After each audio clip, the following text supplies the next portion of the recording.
Hello, everybody, and welcome back to another episode. Welcome. Today, we are going to talk about one of the milestones in this journey recently, and it was one that was something that was necessary to do, but boy, did it bring up some stuff, and it was pretty hard. Yeah. And that was going to Social Security to apply for, what is it called, permanent disability? Permanent disability. So just to set the stage, in the United States, there's this Social Security fund, and it is something that we're supposed to have access to when you get to a certain age, and it's supplemental income. But when you have a terminal diagnosis, like Amanda does, you are supposed to be eligible to get instant access to it. And with a very aggressive one like glioblastoma, it's supposed to be expedited even more. You had previously filled out all the application. You had really kind of put off doing this, one, because you've been going through treatment and everything, but two, I think you didn't want to have to actually do it. Well, I really do think that my hesitation for applying for Social Security was I just wanted to be back to my normal Exactly. self. It was one of those things that you hoping enough time would pass and you'd be back to normal. And as you've gotten recovered, you found that you're able to do a lot of things, but there's certain things that you're limited in doing. Yeah. And there's certain things that you probably shouldn't just push yourself in doing. Enter into going into Social Security and being put on permanent disability so you can access those benefits more. You know it's coming up. You were having a great day, awesome mood, wonderful spirits, laughing, all giggles. And then we head over to the Social Security, we park, and you see the sign, and it kind of takes your breath away, doesn't it? Well, yeah. I'm like, it's like weird. I just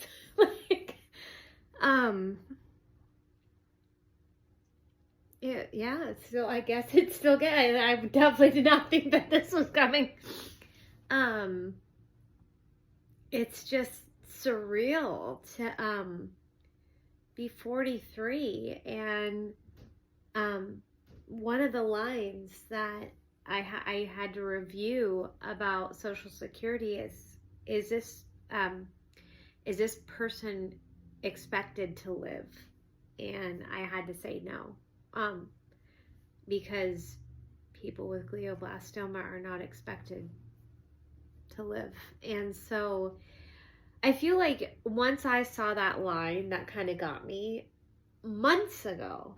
And then when I had to turn in the paperwork, I just was like, I thought I was going to be doing this at 70. And now I'm 43 and I'm filling out a piece of paper that says I'm not expected to live very long. And it got me. I mean, clearly that was like a week ago or a couple days. However long. 3 days. 3 days ago. And it's like a hard reality of it is the textbook term or the textbook whatever is saying I'm not expected to live. And even though I feel really good and stuff, but it's hard. It's really tough. I don't like the term done a good job because I don't think it's an appropriate term for this, but for lack of better, I feel like you've done a good job of almost reconciling for yourself the terminal diagnosis. Mm-hmm. Do you feel that it was confronting that again, or was it just but was it more so the realism that comes with being in that office? Like you just said, you're 43 years young. You had thought your whole life you weren't supposed to go through those doors until you're in your 70s. And here you are walking in there because there's a piece of paper that says you are not expected to live as a result of the diagnosis. Yeah, I mean, I do feel that just such an accumulation of everything. It's once again getting confronted with like my mortality. I know we all have an ending date. Mine seems to be pushed up a little bit. And then there's just again, I think it's just like I can't hide from this. I can't sweep it under the rug. Like I have to face it. And I feel like I do a really good job about facing it. But it does seem like when I'm in public is when I like to start like public or just crying in general. I don't know why that's been the thing, but it was really hard to be at the Social Security office with all my paperwork and kind of the first paper that I have on my like internet application or whatever it was. The bottom line is this patient expected to live? And so it's like, it was just like this constant reminder of it. And, you know, I just truly, again, sometimes it just is like, oh my gosh, like this is once again like happening. There's several very hard moments there. Yeah. And what you just said about having to face this, I think there's a lot of poignance to that. You've historically, prior to this, been somebody that, which unlike a lot of us are, sweep it under the rug. And if your normal space for sweeping under the rug seems impacted, you find another corner of the rug and put more dirt under there. Mm-hmm.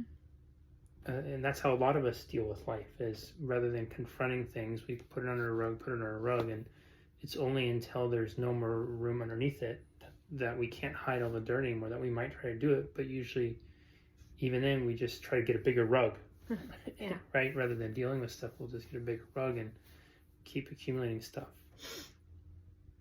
You have been really, I think, cavalier in, and I think that's the right word. I don't know, I'll have to look it up. If it isn't, I'll take it out. But cavalier in approaching certain things with this, with because you have to confront it. You have to take it on. There is no, I mean, you can definitely, I think a lot of people might approach that and just not do it. But for you, it creates this scenario where you do have to confront some really hard moments. A lot of emotion comes up, but then what happens is you're able to move past it. And like we talked about in the previous video, you're able to move through it. Mm-hmm. I think of the wise words of Johnny Aspra, and Johnny Aspra was a friend of ours who passed away several years ago from ALS, and he was one of the inspirations for us doing this series, because he and I did a video series. It was much different than the one Amanda and I are doing now. But on one of those videos, he was having a really hard day, and we started talking about it, and what was coming up for him was his fear. It wasn't the fear of so much dying, it was the fear of leaving everything behind. And we just talked about it. And in talking about it or confronting it, what ended up happening is at the end of it, in his eloquence, and John has this Texas drawl, great storyteller. So you have to imagine that in his eloquence, he was talking about, it feels like the relief you have when you just flush stuff down the toilet. But the analogy was sound in that it was just, he gave him a space to kind of, relieve himself of the burden of not confronting these things. It was a hard few moments of working through it. Yeah.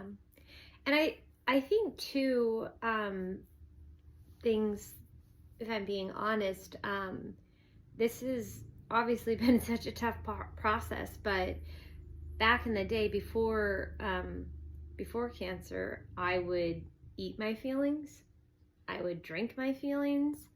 I would just go for a 10-hour like hike. More like, well, I've been on like a 12-hour hike, but like that was not your no, but not not feelings, saying drinking feelings. No, but I'm saying like I would go for a long run, or I would go like I would be able to kind of mask it or just do a lot of things, but I don't feel like I can do that. Well, because I don't drink anymore. Since diagnosis and for the rest of my life, I don't think I will ever drink again. I have a really strict diet, which there is no room for like sweets or chips or anything like that. And so I'm like doing this very sober with no, not like a buffer, but You don't have your emotional crutches that yes. you leaned on heavily before. Yes. And what you're left with is a space where you have opportunity to form some new, healthier outlets. Yeah, but it's still hard. Yeah, it's really hard. That's why people eat their feelings and drink them, Amanda. That because was that's me. Easy. It's easy. Me. It takes little to no thought. You can go and you unscrew a lid, or you go and open up a can and type in power on 1 minute on a microwave, and you have magic in your hands. Yes. Those things are easy, and it's not to say that there's not to fault it. It's just it's a strategy a lot of us will deploy, especially when we want to have comfort or avoid doing hard things. Yeah. You have removed those crutches from your life because you are valuing your life and controlling the controllables more than you're valuing those emotional escapisms. And so now it's a tough thing to look at new strategies when you're not using the ones you always did. But in so doing, I think you're finding that you're able to, I use this term unburden. You're unburdening yourself emotionally much quicker. Mm-hmm. You eat and drink your feelings, and you get a reprieve for a couple hours, and you wake up and now you still have the feelings plus the feeling of shit of eating and drinking your feelings. Now you're confronting it, you're crying through it, and then in this space afterwards, you're back to smiling and giggling and enjoying things a lot quicker. Yeah. That was a hard one. I'm proud of you for working through the hard parts. Yeah. And I'm sure that there are a lot of people who have been in similar shoes as you who've probably felt the same. And I appreciate you bringing a voice and articulating some of the struggles that other people had. I think that's really important. Yeah. Okay. You good with that? Yes. That is all for this episode, everybody. As always, we love and appreciate you. Thank you so much for being with us. And we will see you all very soon. Take care and have a great rest of your day. Bye-bye.